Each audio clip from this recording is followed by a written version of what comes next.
Welcome to கதை திரட்டு audio books. இந்த வீடியோவில் நம்ம என்ன கதை கேட்க போகிறோம்னா பூங்கொடி சிறுகதை. நம்ம சேனலை இதுவரைக்கும் சப்ஸ்கிரைப் பண்ணாதவங்க சப்ஸ்கிரைப் பண்ணுங்கள். பக்கத்தில் இருக்கிற பெல் ஐகானை கிளிக் பண்ணி ஆல்ங்கிற ஆப்ஷனை ப்ரெஸ் பண்ணுங்கள். ஸோ தட் நான் போடுற கதைகளை உடனுக்குடனே நீங்கள் கேட்கலாம். வாங்க கதைக்குள்ளே போகலாம். எனக்கு பூங்கொடியை முதலில் தெரியாது. அவளுடைய அப்பாவைத்தான் தெரியும். அவர்தான் அவளை பற்றி என்னிடம் சொன்னார். ஏதோ ஒரு சின்ன பள்ளிக்கூடத்தின் விளையாட்டு விழா அது. சென்னையின் புறநகர் பகுதி ஒன்றில் நடந்து கொண்டிருந்தது. அந்த விழாவுக்கு தலைமை ஏற்க பெண் போலீஸ் அதிகாரி என்ற முறையில் என்னையும் பரிசுகள் வழங்க பூங்குடியின் அப்பா புதுமை அழகனாரையும் பள்ளி நிர்வாகம் அழைத்திருந்தது. கொஞ்சம் கூட சுவாரஸ்யமே இல்லாத ஒரு நிகழ்ச்சி. அடிக்கடி பார்த்து சலித்து போகிற அர்த்தமில்லாத நிகழ்ச்சிகள். தூரத்தில் இருந்து ஓடி வந்து கயிற்றில் கட்டி தொங்குகிற ரொட்டி துண்டை சிறுவர்கள் தங்கள் கைகளை முதுகுக்கு பின்னால் கட்டி கொண்டே சாப்பிட்டு முடிக்க வேண்டும். கோணிப்பையில் ஒரு காலை நுழைத்து கொண்டு இருவராக சேர்ந்து ஓட வேண்டும். வாயில் ஸ்பூன், அதற்குள்ளே ஒரு எலுமிச்சம்பழம். அந்த பழம் கீழே விழாமல் ஓடி வர வேண்டும். மேலும் தவளை தாவல், முயல் தாவல் என்று அந்த அரத பழசான சமாச்சாரங்கள். அவற்றை ஒலிம்பிக்கில் கலந்து கொள்கிற ஆர்வத்துடன் பள்ளி நிர்வாகம் நடத்தி கொண்டிருந்தது. போதா குறைக்கு அடுத்து நடைபெறவிருந்த கலா நிகழ்ச்சிகள், மாறுவேட போட்டி ஆகியவற்றுக்காக வேஷம் போட்டு கொண்டிருந்த சிறுவர் சிறுமியர்கள் ஒரு பக்கம் கலகலத்து கொண்டிருக்கிறார்கள். ஆமாம், அதை வேஷம் என்று சொல்லாமல் வேறு என்ன என்று சொல்வது? ரோஜா பூக்களுக்கு பவுடரும் லிப்ஸ்டிக்கும் போட்டு நகைகளை அணிவித்ததை போன்ற ஜீரணிக்க முடியாத அலங்காரம். கன்னத்தில் பூசிய செவ்வண்ணமும் முகப் பவுடரும் வேர்வையில் கரைய, உதட்டு சாயம் மோவாயை நோக்கி வழிய, தலை அலங்காரமும் ஆடைகளும் சுமையாக அசௌகரியத்தில் தவித்தவாறு குழந்தைகள் விளையாட்டு போட்டிகளிலும் கலந்து கொண்டிருந்தன. மேடையில் இருப்பதும் இந்த நிகழ்ச்சிகளை எல்லாம் பார்த்து கொண்டிருப்பதும் ஒரு தண்டனை போலத்தான் இருந்தது.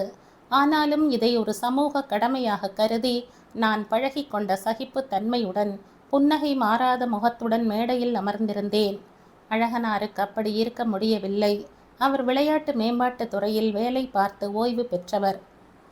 இதெல்லாம் பார்த்தா வயிற்றுச்சலாக இருக்குது மேடம். விளையாட்டு தினம்னு ஒன்றை நடத்தி ஆவணமேன்னு நடத்தி தொலைக்குதுங்க ஒவ்வொரு ஸ்கூலும்.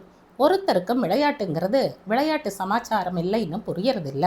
ஆரோக்கியமான உடம்பு, வாழ்க்கையை பற்றின சரியான கண்ணோட்டம், இதையெல்லாம் விளையாட்டுங்க தருங்கிற எண்ணமும் இல்லை. சின்ன வயசுலேயே குழந்தைங்களை அவங்களுடைய விளையாட்டு திறனை கண்டுபிடிச்சு அதை வளர்த்தி விடணுங்கிற எண்ணம் இருக்கிறதில்ல நம்ம ஆளுங்களுக்கு என்றார். இது நம்மவர்களுக்கு ஒரு வியாதி. மேடையில் பேசுவது ஒரு ரகம், மேடையில் இருக்கிறவர்கள் ஒருவரோடு ஒருவர் பேசிக்கொண்டே இருப்பது இன்னொரு ரகம். நான் அவர் பேச்சை ஊக்குவிப்பதா இல்லை. அமைதியாக விளையாட்டு திடலையே பார்த்தபடி உட்கார்ந்திருந்தேன். என் மௌனம் அவரை கொஞ்சமும் பாதித்ததாக தெரியவில்லை. அவர் தொடர்ந்தார். விதைக்கிற காலத்தில் விதை போடாமல் சுற்றிக்கிட்டு இருந்துட்டு அறுக்கிற காலத்தில் அரிவாளை தூக்கிட்டு வந்தால் என்ன ஆகப்படும் மேடம்? இப்படியே விட்டுடுறாங்க. அப்புறம் இத்தனை மில்லியன் இந்தியர்கள் இருக்கிறோம், ஆனால் ஒத்த பதக்கம் கூட உலக அளவில் வாங்க நம்மளால் முடியலை, அப்படி இப்படின்னு அங்கலாச்சுக்கிறாங்க. இந்தியர்கள் திறமை இல்லாதவங்கன்னு நான் ஒத்துக்கவே மாட்டேன். விளையாட்டுத்துறையை பொறுத்த அளவில் ஆசியாவிலேயே ஒரு பெரிய சக்தியாக இருந்தது தானே இந்தியா. 61 இங்கே நடந்த முதல் ஆசிய விளையாட்டு போட்டியில் மில்கா சிங்கும் குருபச்சன் சிங்கும் சாதனை படைச்சு காட்டலையா? சீனாவெல்லாம் அதுக்கு பின்னால் 10 வருஷம் கழிச்சுத்தானே விளையாட்டில் பேர் வாங்கினாங்க. இன்னைக்கு என்னடான்னா கொரியா, இந்தோனேஷியா, ஈரான், ஈராக் மாதிரி சின்ன சின்ன நாடுங்கள்லாம் போடுன்னு போடுதுங்க. நமக்கு பிடி உஷாவை விட்டால் சொல்லிக்க என்ன இருக்குது? இத்தனைக்கும் அரசாங்கம் இதுக்காக பணத்தை செலவு பண்ணாமலா இருக்குது. என்ன பண்ணுறது? செலவு பண்ணுற பணம் எல்லாம் விளையாட்டுத்துறையில் வேலை பார்க்குறவங்க சம்பளத்துக்கே சரியாக போயிடுது. தப்பி தவறி ஒருத்தர் 2 பேர் தேறி வந்தாலும் வேலை கிடைச்சதும் அவங்களும் விளையாட்டை விட்டுடுறாங்க. ஒரு நீண்ட உரைக்கு பிறகே என் மௌனம் அவருக்கு தைத்திருக்க வேண்டும். அமைதியானார். காற்று சுழன்று அடித்தது. மைதானத்தின் செம்புழுதியை கிளப்பிற்று. வெயில் தணிந்து மாலை சூரியன் சிவந்து பழுத்து செம்பொன்னொளியை உலகெங்கும் வார்த்து கொண்டிருந்தான். பறவைகள் கூடு நோக்கி திரும்பி கொண்டிருந்தன. விளையாட்டுகள் முடிந்து கலா நிகழ்ச்சிகளுக்காக மேடை தயாராகி கொண்டிருந்தது. மேடையில் இருந்த நாங்கள் கீழ் வரிசைக்கு அழைத்து வரப்பட்டோம். புதுகை அழகனாரின் அமைதி என்னவோ போல என் நெஞ்சை நெருடியது. நானாகவே பேச்சை தொடங்கினேன். விளையாட்டுத் துறையில் இவ்வளவு ஆர்வமாக இருக்கீங்களே, நிச்சயமா உங்க பிள்ளைகளை பெரிய விளையாட்டு வீரர்களா ஆக்கியிருப்பீங்கல்ல என்று தொடங்கினேன். அவ்வளவுதான். அழகனார் அதற்காகவே காத்திருந்தது போல மடை திறந்த வெள்ளமானார். அவருக்கு சொந்த ஊர் புதுக்கோட்டை. அந்த காலத்திலேயே காதலித்து கல்யாணம் செய்து கொண்டவர். சுயமரியாதைக்காரர். சுந்தரம் என்ற பெயரை புதுகை அழகனார் என்று மாற்றிக்கொண்டவர். புஷ்பலதா என்ற தம்முடைய மனைவியின் பெயரை மலர்கொடி என்று மாற்றியவர். அவருக்கு 4 குழந்தைகள், 4ம் பெண்கள். அவற்றில் கடைசி 2ம் இரட்டை குழந்தைகள். தமிழ்கொடி, தளிர்கொடி, பொற்கொடி, பூங்கொடி என்று தன் மகள்களுக்கு தமிழ் மணக்கும் பெயர்களை வைத்திருந்தார். 4 பெண்களுக்கும் நல்ல கல்வியையும் மன வாழ்க்கையையும் அமைத்து கொடுத்திருந்தார். ஆனாலும் பூங்கொடியை பற்றி அவருக்கு ஒரு கவலை இருந்தது. அவள் கணவனின் போக்கு பிடிக்காமல் திருமணமான கையுடன் அம்மா வீட்டுக்கு திரும்பி விட்டாள். யாரிடமும் மனம் விட்டு பேச மறுக்கிறாள். அவளை நான் சந்தித்து பேசினால் நன்றாக இருக்கும் என்று அவர் நினைக்கிறார். அவளுடைய வாழ்க்கையில் ஒரு நல்ல மாற்றத்தை ஏற்படுத்தக்கூடும் என்று அவர் நம்புகிறார். இப்படியாகத்தான் பூங்கொடி எனக்கு முதலில் அறிமுகமானாள். பூங்கொடி உண்மையிலேயே கொடி போலத்தான் இருந்தாள். புலராத காலை போதில் சலசலக்கிற முசு முசுவென்ற தளதளக்கிற கரும்பச்சை கொடி, மயிலிறகின் நடுத்தண்டின் நிறத்தில் தெத்து பற்கள், கரு கருவென்ற பெரிய விழிகள், எடுப்பான மூக்கு, கட்டை குட்டையாக அடர்ந்து நெளியும் தலைமுடி. அவளுடைய அப்பாவுடன் என்னை சந்திப்பதற்கென்று அழைத்து வரப்பட்ட அந்த முதல் தடவையில் அவள் என்னுடன் பேசிய வார்த்தைகளை விரல் விட்டு எண்ணிவிடலாம். ஓயாமல் அலை எறிந்து ஓசைப்படும் கடலின் ஆழத்தில் இருக்கிற முத்தை போன்றவள் பூங்கொடி என்றுதான் அந்த சந்திப்பில் நான் அவளை பற்றி நினைத்து கொண்டேன். அது தவறு என்பதையும் நான் வெகு விரைவிலேயே புரிந்து கொண்டேன். பூங்கொடி எப்படியாவது தன் கணவனோடு சமாதானமாக மீண்டும் மணவாழ்வை தொடங்குவதற்கு நான் ஆவன செய்ய வேண்டும் என்று அழகனார் எனக்கு ஒரு கோரிக்கையை வைத்தார். அதை போலவே பூங்கொடியும் எனக்கு ஒரு கோரிக்கை வைத்திருந்தாள். அது அவளுடைய அப்பாவின் கோரிக்கைக்கு நேர் எதிரானது. அதாவது அவள் மீண்டும் கணவனுடன் சேர்ந்து வாழ்வதென்பது அவளால் நினைத்து கூட பார்க்க முடியாத விஷயம். ஆகவே அவளுடைய அப்பா ஒரு நல்ல வக்கீலை சந்தித்து அவளுக்கு விவாகரத்து வாங்கி தர வேண்டும். சங்கடமாகத்தான் இருந்தது எனக்கு. இதெல்லாம் எனக்கு தேவையில்லாத வேலைகளோ என்றும் தோன்றியது. சக மனிதரின் நெஞ்சில் தைத்திருக்கிற முள்ளை பிடுங்கி போடாமல் மேலே போகவும் மனமில்லை எனக்கு. தவிர பூங்கொடியின் கோரிக்கையில் நியாயம் இருந்தது. அவளுடைய அப்பாவுக்கோ அவர் தேர்ந்தெடுத்த மாப்பிள்ளையின் மேல் நம்பிக்கை இருந்தது. எனவே அப்பாவுக்கும் பெண்ணுக்கும் இடையே நான் பல சுற்று பேச்சுவார்த்தைகள் நடத்த வேண்டி வந்தது. அந்த இடைக்காலத்தில் பூங்கொடி என்னிடம் மிகவும் பழகிவிட்டாள். வாரத்தில் 2 தினங்கள் உணவு இடைவேளையின் போது பூங்குடி என்னை பார்க்க அலுவலகத்துக்கு வருவது வழக்கமாகிவிட்டது. வாய் ஓயாமல் பேசுவாள். கதை கதையாக சொல்வாள். அந்த சமயத்தில் பூங்குடி ஏதோ ஒரு கம்ப்யூட்டர் கோர்ஸ் வேறு படித்து கொண்டிருந்தாள். அங்கே அவளுடன் படிக்கிற பெண்களை பற்றி சொல்வாள். அவளுடைய தெருவிலே இருக்கிற மனிதர்களை பற்றி சொல்வாள். அவளுடைய வீட்டையே வளைய வளைய வந்து கொண்டிருக்கிற ஊனமுற்ற ஞாயை பற்றி சொல்வாள். படித்த கவிதை, பார்த்த தொலைக்காட்சி தொடர், பிடித்த சினிமா, மனசை கவர்ந்த சினிமா பாட்டு, இன்னும் என்னென்னவோ. பூங்கொடிக்கு அருமையாக சமைக்க தெரிந்திருந்தது. இன்னைக்கு உங்கள் சாப்பாட்டை நான் சாப்பிட போகிறேன், உங்களுக்குன்னு மீன் பிரியாணி செஞ்சு கொண்டாந்துருக்க என்றபடி பரிமாறுவாள். மட்டன் பிரியாணி தெரியும், சிக்கன் பிரியாணி தெரியும், அது என்னது மீன் பிரியாணி என்று ஆச்சரியப்படுவேன். இப்படி என்னை அடிக்கடி ஆச்சரியப்படுத்துவாள் பூங்குடி. ஆப்பிள் சட்னி, கேரட் கீர், சோயா தோசை, மசாலா கொழுக்கட்டை என்று நான் கேள்விப்படாத பலகாரங்களை செய்து கொண்டு வருவாள். வர வர பூங்குடியின் வரவை நான் ஆவலோடு எதிர்பார்க்க தொடங்கிவிட்டேன் என்றுதான் சொல்ல வேண்டும். என்னுடைய அலுவலகத்துக்கு மிக அருகில் கடற்கரை இருந்தது. கம்ப்யூட்டர் வகுப்பை பூங்குடி முடித்து கொண்டு என்னை பார்க்க என்னுடைய அலுவலகம் வரும் மாலை பொழுதுகளில் நாங்கள் இருவருமாக போய் சற்று நேரம் கடற்கரையில் உட்கார்ந்து பேசி கொண்டிருப்பதும் உண்டு. சில தினங்களில் காலார நடப்பதும் உண்டு. பூங்குடிக்கு பூவென்றால் உயிர். பந்து பந்தாக வாங்குவாள். எனக்கும் வைப்பாள், தானும் வைத்து கொள்வாள். மணல் நிறத்து வண்டுகள் மலைகளை நோக்கி ஓடுவதைக் கண்டு சின்ன குழந்தையாக கைதட்டி சிரிப்பாள். சுண்டல் விற்கும் சிறுவர்களிடம் சுண்டலை வாங்கி அவர்களுக்கே அதை தின்ன கொடுப்பாள். அவர்களிடம் பேச்சு கொடுப்பாள்.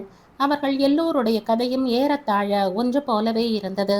இருந்தாலும் அதை ஒவ்வொரு தடவை கேட்கும் போதும் பூங்குடியின் கண்கள் கசியும். ஒரு நாள் மணலில் ஆட்காட்டி விரலால் கோலம் போட்டபடி தலை நிமிராமல், என்னோட விவாகரத்து வழக்கு சீக்கிரமா முடிஞ்சா தேவலாம் என்றாள். அதில் அப்படி என்ன அவசரம் அவளுக்கு அந்த வழக்கு முடிவதில் என்று நினைத்து கொண்டேன். என் மனதில் எழுந்த கேள்விக்கு விடை அதற்கு அடுத்த வாரமே கிடைத்தது. 5.25 அடி உயரமான விடை. பெயர் ரிச்மண்ட். Anglo Indian. பார்வைக்கு வட இந்தியனை போன்ற தோற்றம். லேசான திக்கல். நீங்க தான் அப்பா கிட்ட சொல்லி சம்மதம் வாங்கி தரணும். ரிச்சி வீட்டில் சொல்லியாச்சு. ரிச்சிக்கு அம்மாவும் தம்பியும் மட்டும்தான் என்றாள். கையில் இருந்த பிளாஸ்டிக் டப்பாவில் இருந்த சோப்பு கரைசலை நாணல் குழலால் ஊதி வானவில் வண்ணம் மின்னும் குமிழிகளை கடல் காற்றில் பரப்பினாள். பறக்கிற குமிழிகளை பிடிப்பது போல பாவனை காட்டி சிரித்தாள். புதுகை அழகனாரிடம் நான் என் வாத திறமை எல்லாம் காட்ட வேண்டி இருந்தது. இடையில் பூங்குடியின் நடமாட்டத்துக்கு வேறு அவரால் ஏகப்பட்ட தடைகள். எனவே காதலர்களின் சந்திப்புகளை சாத்தியப்படுத்துகிற வேலை வேறு என் தலையில் விழுந்தது. ஒரு புறம் வழக்கு, மறுபுறம் காதல், மூன்றாவது புறத்தில் வேலை தேடல் என்கிற தளத்தில் பூங்குடியின் வாழ்க்கை ஓடிக்கொண்டிருந்தது. அந்த சமயத்தில்தான் தமிழக அரசு பெண் காவலர் சேர்க்கைக்கான அறிவிப்பை செய்தித்தாள்களில் வெளியிட்டிருந்தது.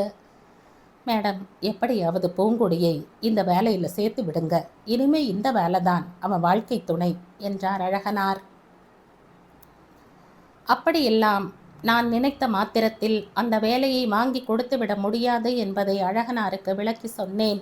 இருந்தாலும் தகுதிப்படியே தேர்ச்சி பெறுவதற்கான தகுதிகள் எல்லாம் பூங்குடிக்கு இருந்தபடியால் அவள் அந்த வேலைக்கு மனு போடலாம் என்று பூங்குடியிடமும் சொன்னேன். பூங்குடி அதை பற்றி எந்த விதமான ஆர்வமும் காட்டாமல் இருந்தது. எனக்கு ஆச்சரியமாக இருந்தது.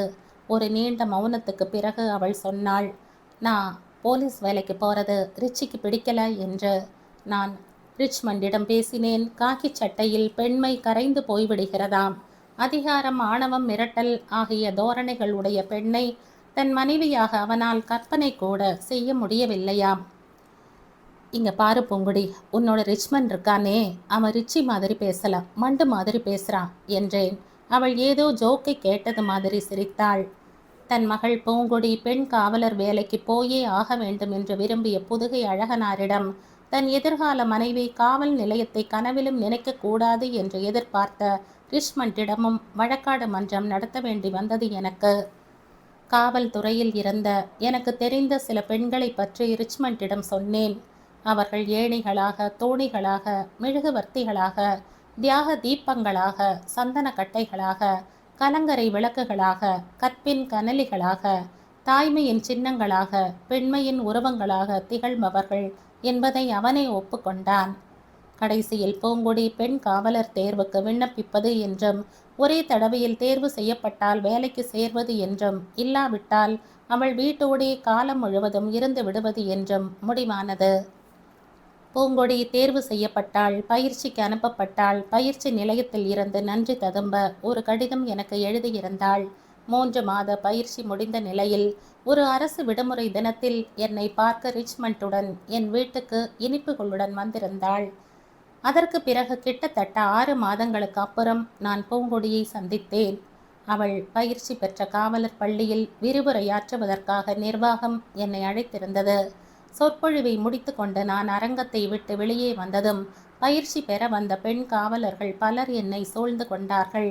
அந்த கூட்டத்தின் கடை கோடியில் என்னை முன்பின் அறிந்திராத பாவனையை தரித்து கொண்டு பூங்குடியின் கண்ணில் பட்டாள். அதுதான் நான் அவளை அத்தனை அருகாமையில் பார்த்த கடைசி தடவை. அருகாமையில் என்று நான் சொன்னது எங்கள் இருவருக்கும் இடையில் இருந்த தூரத்தை மட்டுமல்ல, மன உணர்வுகளையும் சேர்த்துத்தான். ஓரிரு வருடங்களுக்கு பிறகு நான் பூங்குடியை உயர்நீதிமன்றத்துக்கு அருகே பார்த்தேன். அவள் ஒரு பழை கூடைக்காரியிடம் காரசாரமாக சண்டை போட்டு கொண்டிருந்தாள். நான் ஜீப்பில் உட்கார்ந்திருந்தேன். அவள் என்னை பார்க்கவில்லை. ஆனால் ஆத்திரம் கொப்பளித்த அவளுடைய கண்களையும் வீசி பரத்திய கைகளையும் நான் அதற்கு பிறகு பல தடவைகள் நினைத்து கொண்டேன். மேலும் சில மாதங்களுக்கு பின்னர் பூங்குடியை ஒரு பொதுக்கூட்ட மைதானத்தில் சந்தித்தேன். அவள் மேலும் கருத்து, கன்னங்கள் பருத்து, கழுத்தில் சதை கோடுகள் பிதுங்க, முடி குறைந்திருக்க சற்றே மாறி போயிருந்தாள். என்ன பூங்குடி, சௌக்கியமா என்றேன். விரைப்பாக ஒரு சல்யூட் அடித்தாள். பயம் கலந்த பார்வையை ஒரு கணம் என்மேல் நாட்டி மறுகணம் தலையை கவிழ்ந்து கொண்டாள். நான் விடாமல் எப்படி இருக்க என்றேன். வெடுக்கென்று நிமிர்ந்து ஒரு இச்சக புன்னகையோடு, இப்படி வெயில்லையும் மழையிலையும் பந்தோபஸ்து டியூட்டி பார்க்குறோம். எதனா ரிவார்டு போட்டிங்கன்னா நல்லா இருக்கும் என்றாள். எனக்குள் ஒரு முள் தைத்தது போல இருந்தது. அவள் கேட்பதில் தவறு ஒன்றுமில்லையே என்று என்னையே சமாதானப்படுத்தி கொண்டேன்.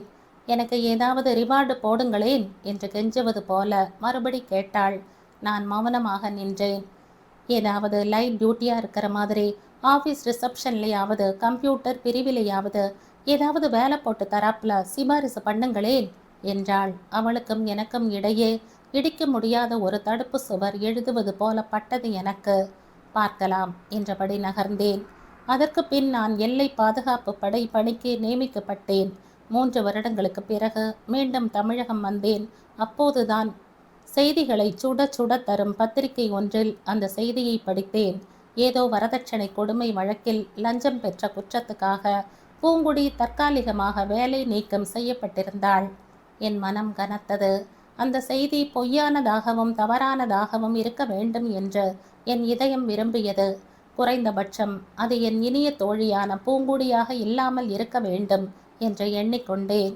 என் மனதில் குடிகொண்ட பூங்குடி இனிமையானவள், தெத்துப்பல் தெரிய சிரிப்பவள், சுண்டல்கார பையன்களின் சோகக் கதையை கேட்டு கண் கலங்குபவள், நண்டுகளின் விளையாட்டில் மெய் சிலிர்ப்பவள், பந்து பந்தாக பூச்சூடி கொள்பவள், சுவாரஸ்யம் பொங்க பொங்க கதை சொல்பவள், சோப்பு கரைசலை ஊதி வானவில் குமிழிகளை காற்றில் மிதக்கவிட்டு ரசிப்பவள், புதுசாக எதையாவது சமைத்து பரிசோதனைகள் நடத்துபவள்.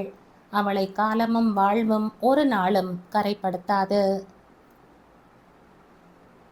அமுதசுரபி தீபாவளி மலர் இதழில் 1998ஆம் ஆண்டு வெளிவந்த சிறுகதை இது.